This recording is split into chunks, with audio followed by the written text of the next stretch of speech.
Hi hello नमस्ते. मी Swati सांडभोरा YouTube चॅनलवर अगदी मनापासून तुमचं स्वागत आहे. इथे मी एक मिक्सरचं भांडं घेतलेलं आहे. मिक्सरच्या भांड्यामध्ये आपल्याला 7 ते 8 काजू घालायचे आहेत. इथे मी काजू भिजवून घेतले होते. काजू घेतल्यानंतर आपल्याला लसूण घालायचं आहे, अद्रक, आणि इथे मी 2 लाल कलरचे टोमॅटो कट करून घेतले होते. तर आपल्याला टोमॅटो घालायचा आहे आणि छान याची बारीक पेस्ट करून घ्यायची आहे. तर इथे पाहू शकता एकदम बारीक पेस्ट करून घेतलेली आहे मी. तर आपल्याला मिक्सरला वाटून झालेलं आहे. तर एका साईडला इथे मी पॅन गरम करून घेतलेला आहे. पॅनमध्ये आपल्याला गरजेनुसार तेल घालायचं. तेल गरम झाले की अर्धा चमचा जिरे घालायचे. जिरे छान तडतडले की आपल्याला दालचिनी घालायची आणि 2 हिरवी विलायची घालायची. गरम मसाले घातल्यानंतर आपल्याला इथे मी 3 छोटे आकाराचे कांदे कट करून घेतले होते. तर आपल्याला कांदा घालायचा आणि छान व्यवस्थित ट्रान्सफर होईपर्यंत परतून घ्यायचा आहे. कांदा ट्रान्सफर परतून झाला की जे आपण मिक्सरला वाटण केलं होतं काजू आणि टोमॅटोचं ते घालायचं आणि छान आपल्याला व्यवस्थित परतून घ्यायचं आहे. तुम्ही माझा व्हिडिओ इथपर्यंत पाहिलाच आहे आणि तुम्हाला जर माझा थोडा तरी व्हिडिओ आवडला असेल तर प्लीज माझ्या चॅनलला एक सबस्क्राईब नक्की करा. तर इथे आपल्याला वाटण छान कांद्यावर व्यवस्थित परतून घ्यायचं आहे. आपण काजू घातल्यामुळे थोडंसं तव्याला लागू शकतं, तर आपल्याला थोडंसं अर्धा पेला इतकं पाणी घालायचं आहे. पाणी घालून छान व्यवस्थित आपल्याला मिक्स करून घ्यायचं आहे. तर ही रेसिपी कशाची आहे मी तुम्हाला लगेच सांगितलेली नाही. व्हिडिओ शेवटपर्यंत बघा, खूप भन्नाट रेसिपी आहे ही. तर आपल्याला वाटण छान व्यवस्थित झाकण ठेवून परतून घ्यायचं आहे तेल सुटेपर्यंत. अगदी मी इथे झाकण ठेवते. आपल्याला 5 मिनटं झाकण ठेवायचं आहे. 5 मिनटानंतर छान याला तेल सुटतं आणि वाटण व्यवस्थित आपलं परतलं जातं. तर पाहू शकता तुम्ही छान वाटण व्यवस्थित परतलेलं आहे. व्हिडिओला अजूनसुद्धा लाईक केलं नसेल तर प्लीज एक लाईक करा.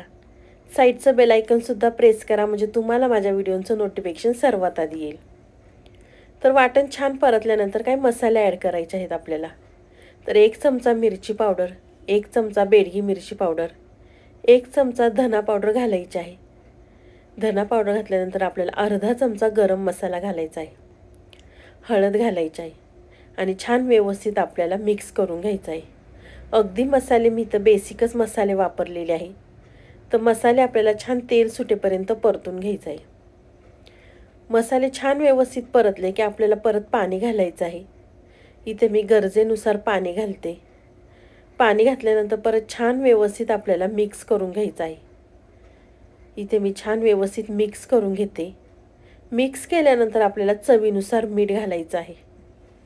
चवीनुसार मीठ घालायचं आणि व्यवस्थित छान परत आपल्याला मिक्स करून घ्यायचं आहे. आणि हॉटेलसारखी चव वाढवणारी म्हणजे तर आपल्याला थोडीशी साखर घालायची आहे.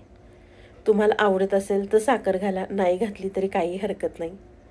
आणि आपल्याला झाकण ठेवून ग्रेव्हीसुद्धा छान व्यवस्थित आपल्याला उकळून घ्यायची आहे. तर अगदी मी 7 ते 8 मिनटं झाकण ठेवते आणि ग्रेव्ही छान व्यवस्थित उकळून घेते. परत आपल्याला छान व्यवस्थित मिक्स करून घ्यायची आहे. ही जर रेसिपी केली ना तर लहानांपासून मोठ्यांपर्यंत सगळेजणच आवडीने खातील. भाजीला छान उकळी आली की आपल्याला त्याच्यामध्ये अंडं सोडायचं आहे. तुम्ही म्हणताल अरे वा, ही तर अंड्याची रेसिपी आहे. पण तुम्ही जर या पद्धतीने केली ना लहानांपासून मोठ्यांपर्यंत सगळेजणच आवडीने खातील आणि नेहमी म्हणतील अंड्याची भाजी ह्याच पद्धतीने बनवा. तर इथे मी 5 अंडी सोडलेली आहेत. आपल्याला लगेच त्याला चमचा लावायचा नाही किंवा हलवायचं सुद्धा नाही आहे.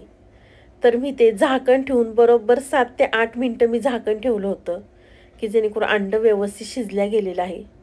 तुम्ही पाहू शकता अगदी चमच्याने व्यवस्थित आपल्याला पलटी करून घ्यायचं आहे. तर इथे मी छान व्यवस्थित पलटी करून घेते.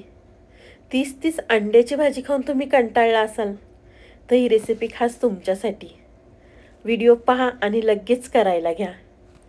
सगळी अंडी पलटी केल्यानंतर आपल्याला परत झाकण ठेवायचं आहे. तेच आपल्याला 5 ते 6 मिनटं झाकण ठेवायचं आणि दुसऱ्या साईडने सुद्धा छान आपल्याला अंडं शिजवून घ्यायचं आहे.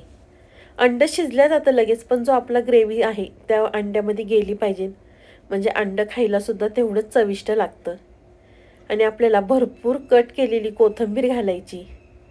तुम्हाला माझा आजचा व्हिडिओ कसा वाटला नक्की कमेंट बॉक्समध्ये सांगा. आणि तुम्ही माझा व्हिडिओ कुठनं पाहता ते सुद्धा मला कमेंट बॉक्समध्ये सांगायला विसरू नका. अशाच नवीन नवीन रेसिपी पाहण्यासाठी स्वाती सांडभोरा यूट्यूब चॅनलला सबस्क्राईब करा. तुम्ही माझा पूर्ण व्हिडिओ पाहिल्याबद्दल थँक्यू सो मच. तर बाय, भेटूया नेक्स्ट व्हिडिओला.